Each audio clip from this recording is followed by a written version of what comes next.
কড়া রোদ্দুর মাথায় নিয়ে বেরিয়েছিলাম। 3টে প্রাণ, একটাই বাইক আর একটাই গন্তব্য, ইকো পার্ক। গেটে পা রাখতেই ম্যাজিক। রোদ নরম হলো, আকাশ সোনা হলো, ঝিলের হাওয়া বরফ হলো। আজকের এই ভিডিওটা শুধু আমাদের গল্প না, এই ভিডিওতে তুলে ধরবো ইকো পার্কের এমন কিছু জায়গা, এমন কিছু তথ্য যেগুলো অনেকেই জানো না, অনেকেই দেখো না। কফির ধোঁয়ায় জমলো আড্ডা, ঘটি গরমের ঠোঙায় ভাগ হলো বিকেল। গোলাপ বাগানের কোনটায় সবচেয়ে ভালো ঘ্রাণ জানো, ফোয়ারার সামনে দাঁড়ালে বাচ্চারা কেন এত খুশি হয়, সব বলবো, সব দেখাবো। একটা বিকেলে আমরা শুধু ঘুরিনি, আমরা জমিয়ে রেখেছি ইকো পার্কের আনাচে কানাচে লুকিয়ে থাকা হাজারটা মুহূর্ত। চোখ সরিও না, কারণ ইকো পার্কে তুমি আজ নতুন করে চিনবে। এই যে শুনতে পাচ্ছ, 1 সপ্তাহ পর আমার গলাটা ফিরলো তোমাদের কাছে। শরীরটা একটু বিয়াদবি করছিল, তাই ক্যামেরার সামনে আসতে পারিনি, কিন্তু আজ আর আটকাতে পারলাম না, কারণ আজকের গল্পটা স্পেশাল, আজকের বিকালটা special. Welcome back to my little world. আর থ্যাংক ইউ অপেক্ষা করার জন্য। চলো শুরু করি। বাড়ি থেকে বেরিয়ে পড়েছি আমরা 3জন। বাইরে কিন্তু এখনো রোদ্দুর আছে, আকাশটাও কিন্তু একটু ঘোলা, তবু ওয়েদারটা বেশ ভালো। রেডি হয়ে বাইক নিয়ে বেরোলাম ইকো পার্কের উদ্দেশ্যে।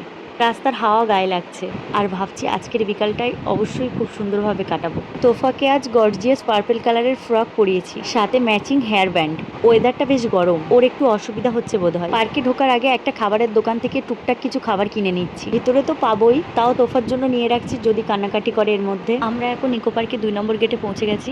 একটা জরুরি ইনফরমেশন দিয়ে রাখি, 2 নম্বর গেটের সামনে কিন্তু বাইক পার্কিং করার জায়গা নেই। আমরা বাইকটা মাদার ওয়ার্কস মিউজিয়ামের সামনে রাখলাম। তোমরাও কিন্তু বাইক নিয়ে আসলে অবশ্যই এখানে বাইক রেখে কিন্তু সাবওয়ে দিয়ে হেঁটে হেঁটে 2 নম্বর গেটে ঢুকতে পারো। আর হ্যাঁ, ঝিলের দৃশ্য যদি বেশি না হেঁটে কাছাকাছি পেতে চাও, তাহলে 2 নম্বর গেট দিয়েই ঢোকা বেস্ট। আর ভিতরে ঢুকেই কিন্তু তোফা কান্নাকাটি শুরু করে দিয়েছিল ওর ড্রেসের জন্য। যেহেতু ওয়েদারটা একটু গরম ছিল, তাই আমি এর মধ্যেই ওর ড্রেসটা চেঞ্জ করে দিয়েছি। আমি যেখানেই যাই মেয়ের জন্য কিন্তু একটা এক্সট্রা ড্রেস ক্যারি করি। এবার ও একদম খুশি আর আরাম পাচ্ছে। তোফা কিন্তু এই সেকেন্ড টাইম ইকো পার্কে এসছে। এর আগেও কিন্তু আমরা ওকে একবার ইকো পার্কে এনেছিলাম। পার্কের ভিতরে ঢুকতেই কিন্তু তোফার দুষ্টুমি শুরু, আর একটু এগোতেই কিন্তু চোখ আটকে গেল। সূর্যটা কিন্তু একদম কমলা রং ধারণ করেছে, প্রায় অস্ত্র যাবে যাবে ভাব। চারিদিকে একটা অন্যরকম আমেজ, ঠান্ডা হাওয়া বইছে, গায়ে লাগতেই কিন্তু শান্তি। ঝিলের জলে সূর্যের আলো পড়ে কিন্তু চিকমিক করছে, সোনার মতো ঝলমল করছে পুরো ঝিলটা। আর দূরে সবাই প্যাডেল বোট নিয়ে ঘুরছে, জলের উপর ওদের ছায়া পড়ছে, দেখতে কিন্তু ভীষণ সুন্দর লাগছে। তোফা আবার ওর পাপার হাত ছেড়ে দিয়ে কিন্তু নিজের মতো ঘুরছে, খুশিতে চিৎকার করছে। এই মুহূর্তগুলোই তো আসল ক্যামেরায় ধরে রাখার মতো।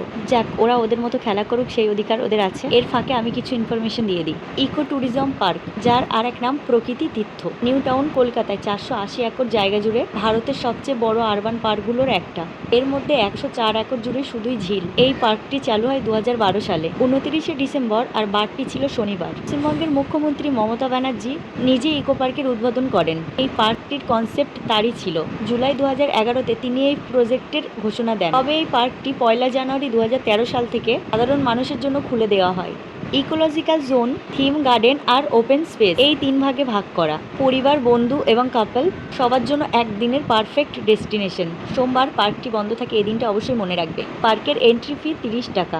3 বছরের নিচে বাচ্চাদের কিন্তু ফ্রি এন্ট্রি। এই ইকো পার্কের এক্স্যাক্ট লোকেশন হলো নিউ টাউন অ্যাকশন এরিয়া 2, বিশ্ব বাংলা সরণি। আর কলকাতা এয়ারপোর্ট থেকে কিন্তু 10 কিমি দূরে এই পার্কটি অবস্থিত। এই যে চারিদিকে লাল গোলাপ, গোলাপের ঘ্রাণ নিলে মন ভালো হয়, স্ট্রেস কমে, মাথা হালকা লাগে। এই সুবাসের মধ্যে একটা ভালোবাসা আছে, একটা আরাম আছে। এবার আমরা আবারও ফোয়ারার সামনে চলে এসেছি, আর তোফার পাপা তোফাকে 2 হাত দিয়ে আদর করে শূন্যে তুলে দিচ্ছে আর নিচে নামাচ্ছে। ও খিলখিল করে হাসছে, আর চোখ মুখ দিয়ে খুশি যেন উপচে পড়ছে।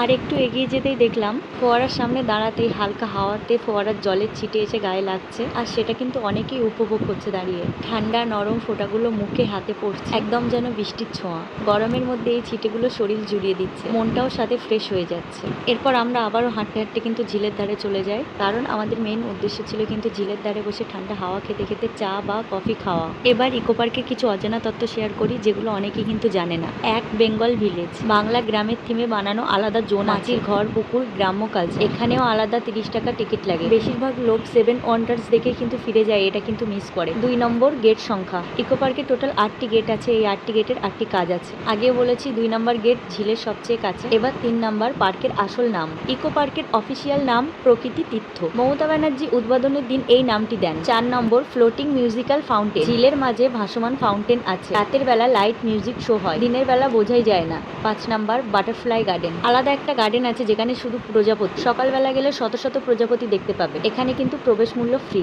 এবার 6 নম্বর, ব্যাম্বু গার্ডেন ও মাস্ক গার্ডেন। বাঁশের জঙ্গল ও সুগন্ধি গাছের আলাদা জোন আছে, বেশিরভাগ লোক খুঁজে পায় না। 7 নম্বর, ইকো রিসর্ট প্ল্যান। পার্কের ভিতরে ইকো রিসর্ট বানানোর প্ল্যান আছে, তাতে থাকা যাবে, তবে এখনো চালু হয়নি। 8 নম্বর, amphitheatre. Open open air theatre আছে, মাঝে মাঝে কালচারাল প্রোগ্রাম হয়। 9 নম্বর হেলিকোনিয়া গার্ডেন ও ক্যাকটাস ওয়াক, এখানে বিদেশি ফুল ও ক্যাকটাসের কালেকশন আছে, ফটোগ্রাফারদের ফেভারিট স্পট। এবং 10 নম্বর হচ্ছে ঝিলের দ্বীপ। 104 একর ঝিলের মাঝে কিন্তু একটা দ্বীপ আছে, বোটে করে কাছে যাওয়া যায়, দূর থেকে দেখলে মনে হয় ছোট্ট জঙ্গল, পাখি বিতান আছে। এছাড়াও কিন্তু অনেক জায়গা আছে যেগুলো অনেকেই কিন্তু মিস করে। কথা বলতে বলতে আমরা কিন্তু পার্কের বাইরে বেরিয়ে আসলাম। ঝিলের ঠান্ডা হাওয়াতে অনেকক্ষণ বসার পরে দেখলাম তোফার কিন্তু কাশি হচ্ছে। এমনি তোফার শরীরটা কিন্তু খারাপ ছিল, সেই জন্য ভাবলাম তোফাকে একবার ডক্টর দেখিয়ে নিই বাড়ি যাওয়ার পথে। খোঁজ নিয়ে দেখলাম তোফাকে যে ডক্টর দেখায় সেই ডক্টর কিন্তু আজকে হাতিয়ারাতে ছিল। ওনার নাম ডক্টর অভিজিৎ ভট্টাচার্য। তাই লেট না করে আমরা সেই ক্লিনিকে পৌঁছে গেলাম। গিয়ে খুব একটা ভিড় পাইনি, কিছুক্ষণ বসার পরে কিন্তু 2-3টে পেশেন্টের পরেই হয়ে গেছে। এরপর আমরা মেডিসিন নিয়ে নিই। এখন এপ্রিল মাস চলছে, ওয়েদারটা একটু কিন্তু গোলমেলে, কখনো বৃষ্টি তো কখনো রোদ্দুর, তাই বাচ্চাদের এত সর্দি কাশি হচ্ছে। আর ওই যে গলিতে 2-1জনকে দাঁড়িয়ে থাকতে দেখলে ওখানে কিন্তু ডক্টর বসে, আর সামনে মেডিসিন স্টোরটা একদম কিন্তু রোডের পাশেই। এটা কিন্তু হাতিয়ারার মধ্যেই পড়ে। আর ওই যে রাস্তাগুলো দিয়ে টোটো আসছে ওটা কিন্তু হাতিয়ারার ভিতরেই ঢোকা যায়, আমরা ওই রাস্তা দিয়ে এসেছি কিন্তু। এরপর আমরা কিছু সবজি বাজার নিয়ে বাড়িতে চলে আসি। একটা ভিডিও বানাতে কিন্তু ঘন্টার পর ঘন্টা লেগে যায়। শর্ট নাও, রিটেক দাও, ভয়েস ওভার এডিট করো, 3-4 ঘন্টা এমনিই কিন্তু চলে যায়। এত কষ্টের পরও কিন্তু লাইক আসে হাতে গোনা মাত্র, তবু থামি না, কারণ তোমাদের একটা লাইক, একটা কমেন্ট আমাদের কাছে অনেক দামি। ভালো লাগলে অবশ্যই লাইকটা দিও, আর কমেন্টে বলে যেও কেমন লাগলো। তোমাদের ভালোবাসা পেলেই পরের ভিডিও বানানোর জোর পাই। আজ এখানেই টাটা, আবার দেখা হবে নতুন কোনো গল্প নিয়ে। ততদিন ভালো থেকো।